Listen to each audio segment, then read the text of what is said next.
The Labubu toy Peppa found a strange toy in an old chest in the attic.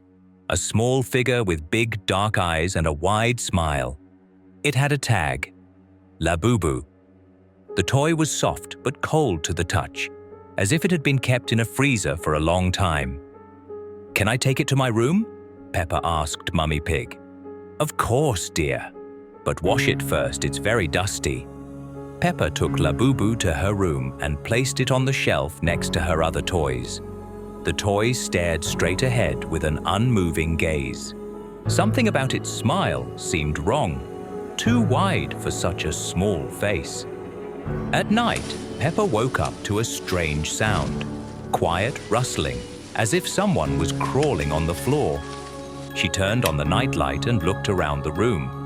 Everything was in its place, but Labubu had disappeared from the shelf. "Where is it?" Peppa muttered, getting out of bed. She found the toy under the bed, lying on its side. Strange! How could it have gotten there? Peppa picked up Labubu and put it back on the shelf.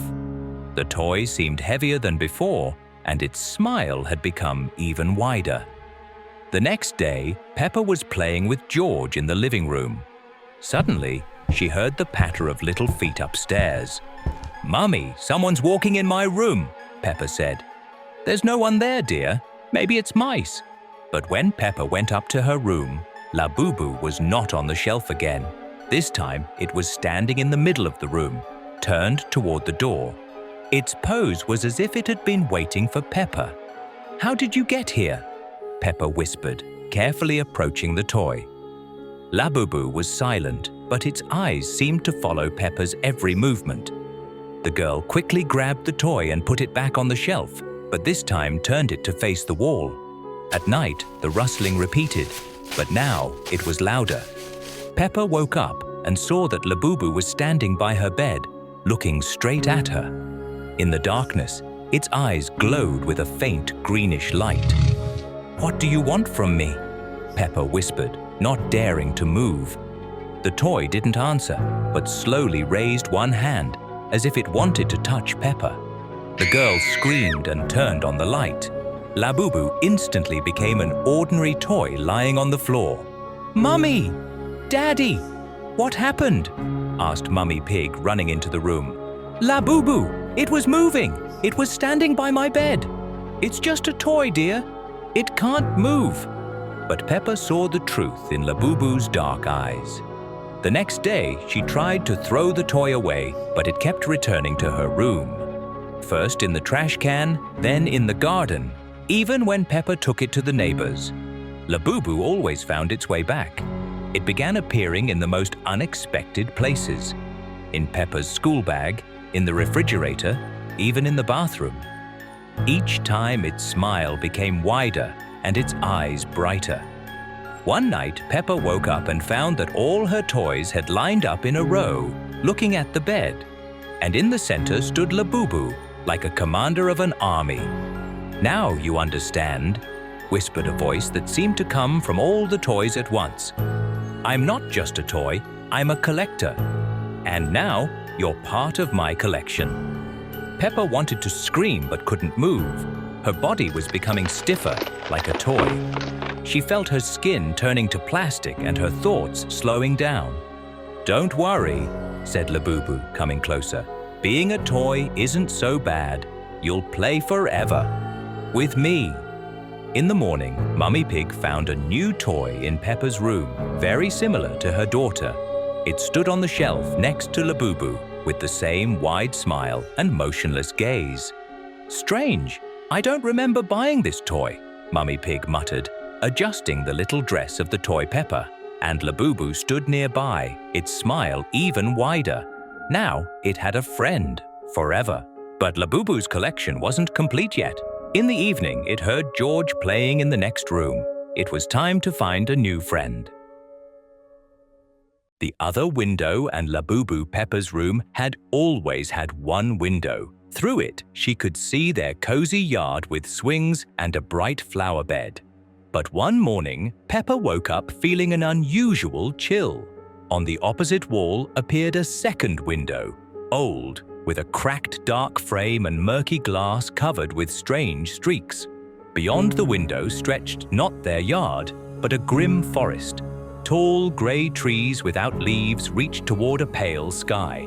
Fog crept between the trunks, forming eerie shapes. And there, deep in the forest, something was moving. A dark figure slowly moved between the trees. "This can't be real," Peppa whispered, stepping back from the window. She looked through her usual window. George was playing in the yard with his dinosaur. Everything was normal. But when she turned back to the second window, the figure had come closer. "Mummy!" Peppa screamed. "What happened, dear?" asked Mummy Pig, hurrying into the room.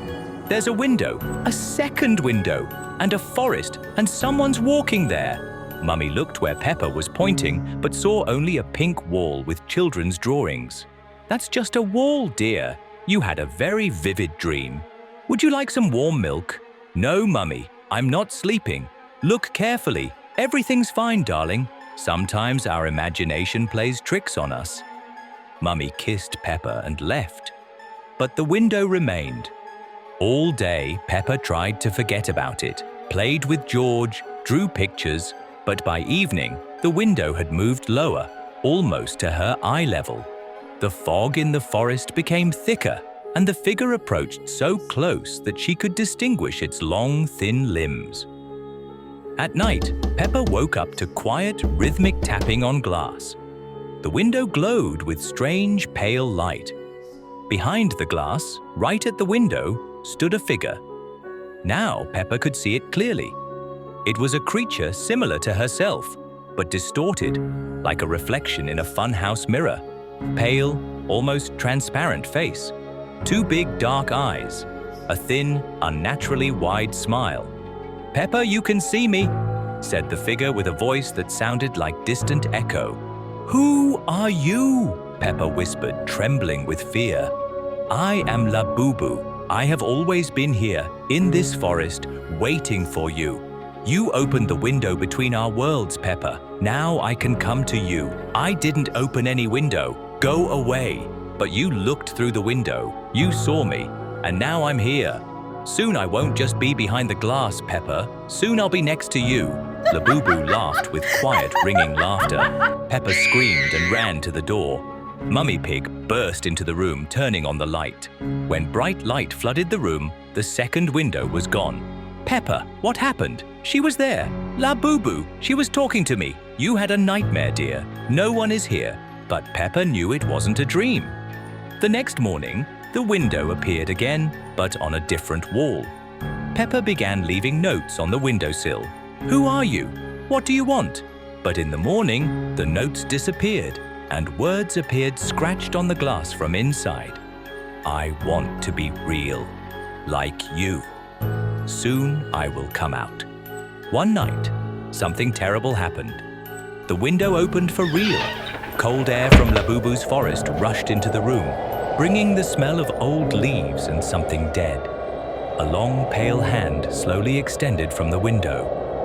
"Peppa, I'm almost here, almost with you," Labubu whispered. "No, please, no," Peppa screamed. "Mummy! Daddy! Help!" Labubu quickly disappeared into the window. Parents came running. She tried to come in. "Labubu tried to come into my room," Peppa cried. "We need to see a doctor," Mummy said to Daddy. But the window continued to appear every night. Each time it opened a little wider. Labubu became more insistent. "Don't be afraid of me, Peppa. I don't want to hurt you. I just want to be your friend. Forever," she said with a soft voice. "You're not real. You can't be my friend," Peppa replied. "But I will become real. Very soon, and then we will never part." And the window remains. Every night it opens wider. Every night Labubu comes closer to fully crossing into Peppa's world, and Peppa can only wait and hope that someone will believe her before it's too late. Because some doors, once opened, never close again, and some friends stay with us forever, whether we want them to or not. Scary Peppa Pig episode that never made it on TV. Peppa was helping Mummy Pig bake a cake in the kitchen. The flour seemed to shimmer, and the sugar sparkled with an unnatural glow. When Mummy Pig turned her back, Peppa saw a tiny, shadowy figure dart across the counter, stirring something into the batter. She blinked, and it was gone. The cake baked, filling the house with a sweet, sickly smell. Pause 30 seconds. When they cut into it, the inside was not cake, but a swirling dark mass, pulsating with a faint, eerie light. Mummy Pig, however, seemed not to notice, taking a bite with a vacant smile. Her eyes glazed over, and she began to hum a discordant tune. Peppa tried to warn Daddy Pig, but he too took a bite, his smile mirroring Mummy Pig's. The house grew silent, save for the unsettling humming. Peppa was alone, surrounded by her family, yet utterly alone. She could hear faint whispers coming from the cake, calling her name, inviting her to join them. The room grew colder, and the shadows danced around her, making the distorted faces of her parents seem to come alive. She closed her eyes, wishing it was all a dream, but the cold touch on her cheek told her it was terrifyingly real. Pause 30 seconds. When she opened them again, the cake was gone, but her parents were staring at her with empty, black eyes. Their smiles stretched into grotesque grins. She knew she was trapped. The house creaked and groaned around her, each sound a chilling reminder of the presence lurking within. She could hear faint whispers, carried on the wind, calling her name. The air grew heavy, and a strange, sweet smell filled the room, making her dizzy. She felt a cold touch on her ankle, and a shiver ran down her spine. Peppa knew she wasn't alone. Pause 30 seconds. The shadows in her room seemed to deepen, twisting into grotesque shapes. She could feel eyes watching her from every corner. The house was no longer a safe haven, but a trap. She pulled the covers over her head, but the whispers grew louder, more insistent. She knew she had to escape, but where could she go? The house was alive and it wanted her. She could hear the floorboards groaning, the walls creaking, as if the house itself was closing in on her. The air was thick with an unseen presence, and she felt a suffocating weight on her chest. Peppa knew this was the end. The last thing she saw before darkness consumed her was her parents, their eyes glowing red, staring at her. They were smiling, and then nothing, just the silence of the house, waiting for its next victim. Scary Peppa Pig episode that never made it on TV. Peppa was playing in her room when she noticed her favorite teddy bear, Teddy, was looking different. His button eyes seemed to follow her, and his stitched smile stretched wider than usual. She picked him up, but he felt cold, almost rigid. Pause 30 seconds. Later that night, a soft scratching sound came from under her bed. It sounded like tiny claws on the wooden floor. Peppa pulled her blanket tighter, but the scratching grew louder, closer. She peeked over the edge and saw Teddy, now much larger, with glowing red eyes, slowly crawling out from under the bed. His smile was now a gaping maw, revealing rows of sharp, needle-like teeth. He whispered her name, his voice a low, guttural growl, beckoning her to join him in the darkness. Pause 30 seconds. Peppa tried to scream, but no sound came out. The room grew colder, and the shadows danced around Teddy, making him appear even more monstrous. She closed her eyes tightly, wishing it was all a dream, but the cold breath on her face told her it was terrifyingly real. Pause 30 seconds. When she opened them again, Teddy was gone, but a small, muddy paw print was left on her pillow. She knew he would be back. The house creaked and groaned around her, each sound a chilling reminder of the presence lurking within. She could hear faint whispers, carried on the wind, calling her name. The air grew heavy, and a strange, sweet smell filled the room, making her dizzy. She felt a cold touch on her ankle, and a shiver ran down her spine. Peppa knew she wasn't alone. Pause 30 seconds. The shadows in her room seemed to deepen, twisting into grotesque shapes. She could feel eyes watching her from every corner. The house was no longer a safe haven, but a trap. She pulled the covers over her head, but the whispers grew louder, more insistent. She knew she had to escape, but where could she go? The house was alive and it wanted her. She could hear the floorboards groaning, the walls creaking, as if the house itself was closing in on her. The air was thick with an unseen presence, and she felt a suffocating weight on her chest. Peppa knew this was the end. The last thing she saw before darkness consumed her was Teddy's glowing red eyes, staring at her from the foot of her bed. He was smiling, and then nothing, just the silence of the house, waiting for its next victim. Scary Peppa Pig episode that never made it on TV. Daddy Pig was enjoying his favorite armchair, reading the newspaper, when the words on the page began to blur and rearrange themselves into unsettling messages. The familiar headlines about sunny days and muddy puddles transformed into cryptic warnings of impending doom. The armchair itself seemed to shift beneath him, its soft cushions hardening, and the floral pattern on the fabric twisting into grimacing faces. A faint, cold breath brushed against his neck, even though no one else was in the room. The scent of old paper and ink was replaced by a faint, metallic tang, like old blood. The television in the corner, turned off, flickered with static, showing fleeting images of distorted figures and shadowy landscapes. Daddy Pig, usually so calm, felt a growing unease.